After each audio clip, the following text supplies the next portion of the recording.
नमस्कार दोस्तों, कथा कहानी चैनल में आप सभी का स्वागत है। आज मैं शनि व्रत कथा सुनाने जा रही हूँ। कई हजारों साल पहले स्वर्ग में 9 ग्रहों के बीच में एक सवाल को लेकर झगड़ा होने लगा। ये सवाल था, आखिर सबसे बड़ा है कौन? सारे ग्रह खुद को बड़ा कह रहे थे। होते होते बात इतनी बड़ी हो गई कि सबके बीच लड़ाई होने लगी। तभी इस बात का फैसला करने के लिए सभी ग्रहों ने इंद्रदेव के पास जाने का फैसला लिया।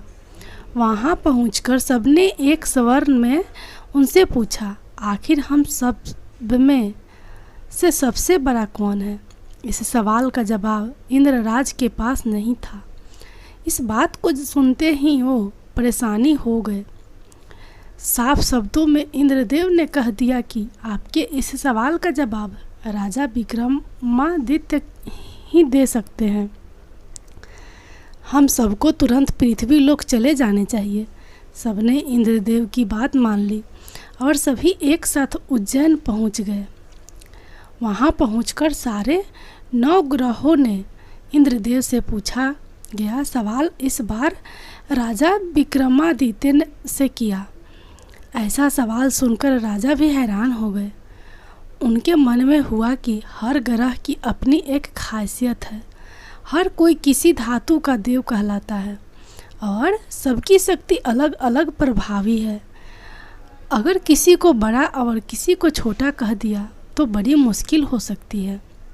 सोचते सोचते विक्रमादित्य के दिमाग में एक तरकीब आई। उन्होंने सभी ग्रहों का आसन बनवाकर लगा दिया। उन्होंने सभी ग्रहों को आसन बनवाकर लगा दिया। हर धातु के गुण के हिसाब से आसन लगाए गए थे, जैसे कि सोना, चांदी, कांसा, तांबा, सीसा, रंगा, जस्ता, अभ्रक और लोहा। अब इन आसनों में उनके स्वामी को बैठने के लिए कहा। सब एक एक करके अपने सिंहासन पर बैठ गए। सबके बैठने के बाद राजा विक्रमादित्य बोले कि आप लोगों के सवाल का जवाब तो खुद ही मिल गया। अब जो सबसे आगे बैठा है वही सबसे बड़े हैं। इस बात को सुनते ही आखिरी सिंहासन पर बैठे शनिदेव को गुस्सा आ गया। गुस्से में शनि ने विक्रमादित्य से कहा, तुमने मुझे सबसे पीछे बैठाकर मेरा अपमान किया है। तुम्हें मेरी शक्तियों का अंदाज़ा नहीं है। मैं तुम्हें पूरी तरह से ख़त्म कर दूंगा। उन्होंने आगे कहा कि सूर्य किसी राशि में 1 महीने, चंद्रमा किसी राशि में 2.25 दिन, मंगल एक राशि में 1.5 महीने, बुध व शुक्र 1 महीने, बृहस्पति 13 महीने ही रहते हैं। इन सब के मुकाबले मैं किसी भी राशि में 7.5 साल तक 7.5 बनकर रहता हूँ। कई देवता मेरे प्रकोप से पीड़ित हैं। भगवान राम को भी 7.5 का प्रकोप झेलना पड़ा। इसी वजह से वो जंगल गए थे। रावण भी 7.5 की वजह से लड़ाई में मारा गया था। अब तुम्हारी बारी है। तुम भी मेरे प्रकोप से बच नहीं पाओगे। अब ये सब देखकर अन्य ग्रह के देवता चले गए और शनि देव भी नाराज होते हुए आगे निकल गए। इतना सब होने के बाद विक्रमादित्य परेशान थे, लेकिन वो पहले की तरह ही अपनी जनता के लिए न्याय करते रहे। होते होते वो आनंद से अपना जीवन जीने लगे। पर शनिदेव अपना अपमान बिल्कुल भी नहीं भूले थे।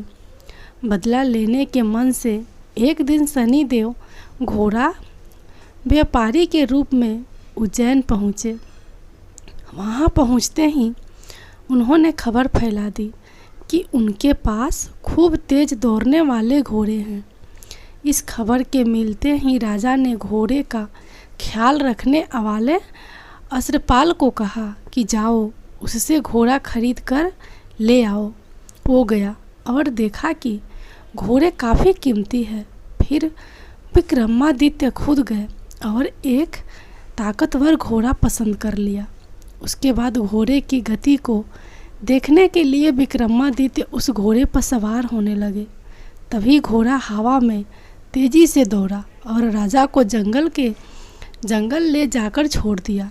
जंगल से राजा अपने नगर वापस आने का रास्ता ढूंढने लगे। उन्होंने कई घंटों तक रास्ता ढूंढा, लेकिन उन्हें रास्ता नहीं मिला और वो भूख प्यास से तड़पने लगे। कुछ ही देर में उन्हें एक चरवाहा दिखा। उससे राजा ने पानी मांगकर पी लिया और पानी के बदले में उसे अपनी सोने की अंगूठी दे दी। उसके बाद राजा रास्ता पूछते हुए एक नगर पहुँचे। वहाँ सामने ही राजा को एक सेठ की दुकान दिखी। वो कुछ देर के लिए बैठा। वहाँ बैठकर उस सेठ से बातें करने लगे। उसी वक्त सेठ की दुकान की चीज़ें बहुत तेज़ी से बिकने लगी। सेठ को लगा कि राजा उसके लिए भाग्यशाली है, इसलिए वो उन्हें अपने घर खाना खिलाने के लिए ले गया। घर पहुंचकर सेठ कुछ देर के लिए राजा को एक कमरे में छोड़कर बाहर गया। वहाँ राजा ने एक खूंटी पर हीरे का हार लटका हुआ देखा। तभी एक घंटी बजी और देखते ही देखते खूंटी ने उस हार को निगल लिया। ये सब देखने के बाद राजा बड़ा हैरान हुए। कुछ देर बाद सेठ वहाँ आया तो उसे वो हार नहीं दिखा। तभी उसे विक्रमादित्य पर हार चोरी करने का शक हुआ। सेठ ने इसकी शिकायत उस नगर के राजा के कर दी। सैनिक विक्रमादित्य को जंजीर में कर उस राज्य के राजा के पास ले गए। राजा ने विक्रमादित्य से पूछा, वो हार कहाँ है? उन्होंने जवाब दिया, उसे वहाँ की खूंटी निगल गई जिसमें वो हार टंगा हुआ था। इस बात को सुनते ही राजा गुस्से से लाल हो गए। राजा जवाब से संतुष्ट नहीं थे, इसलिए विक्रमादित्य को हीरे के हार का चोर घोषित करते हुए हाथ पांव काटने की सज़ा सुना दी। सैनिकों ने राजा का आदेश मानते हुए विक्रमादित्य के हाथ पांव काटकर उसे सड़क पर यूं छोड़ दिया। सड़क पर इस तरह से पड़े हुए विक्रमादित्य को कई दिन हो गए थे। एक दिन तेली को उन पर दया आई और उन्हें अपने घर लेकर चला गया। उन्हें बैल हाँकने वाले कोल्हू की जगह काम दिया। अब विक्रमादित्य रोज बैलों को आवाज़ देकर उन्हें हाँकते थे। रोज बैलों को हाँकने का काम करने पर विक्रमादित्य को बदले में खाना मिलता था। इसी तरह होते होते 7.5 साल बीत गए। 7.5 साल बाद जब 7.5 खत्म हुई तो वर्षा ऋतु शुरू हो गई। विक्रमादित्य एक रात बादल और बारिश के राग वाला गाना जोर जोर से गा रहे थे। तभी उसी नगर की राजकुमारी पास से ही गुजर रही थी। उसने वो गाना सुना और दासी को कहा कि पता लगाओ वो कौन है। दासी ने ठीक वैसा ही किया। वो कुछ देर बाद लौट कर आई और कहा कि वो एक राजा है जिसे हीरे का हार चुराने की सज़ा के रूप में अपंग कर दिया गया है। राजकुमारी को उसका बादल बारिश के राग वाला गाना खूब पसंद आया था, इसलिए उसने अपंग राजा से शादी करने का फैसला लिया। इस बारे में जब राजकुमारी ने अपने माँ बाप को बताया तो उन्होंने इस रिश्ते से इनकार कर दिया। विक्रमादित्य के संगीत पर मोहित उस राजकुमारी ने जिद पकड़ ली कि वो शादी करेगी तो विक्रमादित्य से ही वरना वो अपने प्राण त्याग देगी। बेटी की जिद के आगे हार कर उन्होंने उसकी शादी विक्रमादित्य से करवा दी। शादी के बाद राजकुमारी भी विक्रमादित्य के साथ तेली के घर चली गई। विवाह की रात को ही विक्रमादित्य के सपने में शनि देव आए और कहा कि अब तो तुम्हें मेरे प्रकोप का पता चल ही गया होगा। अपने दंड की सज़ा मैंने तुम्हें इस तरह से दी है। सपने में ही दुखी राजा ने शनिदेव से माफ़ी मांगी और प्रार्थना करते हुए बोले, आपने मुझे जितना दुख दर्द दिया है उतनी किसी और को मत देना। विक्रमादित्य की प्रार्थना सुनकर शनिदेव को अच्छा लगा। उन्होंने सपने में ही उन्हें बताया कि जो भी इंसान मेरी पूजा करेगा, मुझ पर ही मन लगाकर ध्यान करेगा, मेरी कथा सुनेगा, चींटियों को आटा खिलाएगा, वो मेरे प्रकोप से हमेशा बचा रहेगा। साथ ही मैं उनके मनोरथ भी पूरे करूँगा। सपने में ये सब देखते ही विक्रमादित्य की नींद खुल गई और उनके हाथ पांव भी लौट आए थे। अपंगता से छुटकारा पाकर वो बहुत खुश हुए।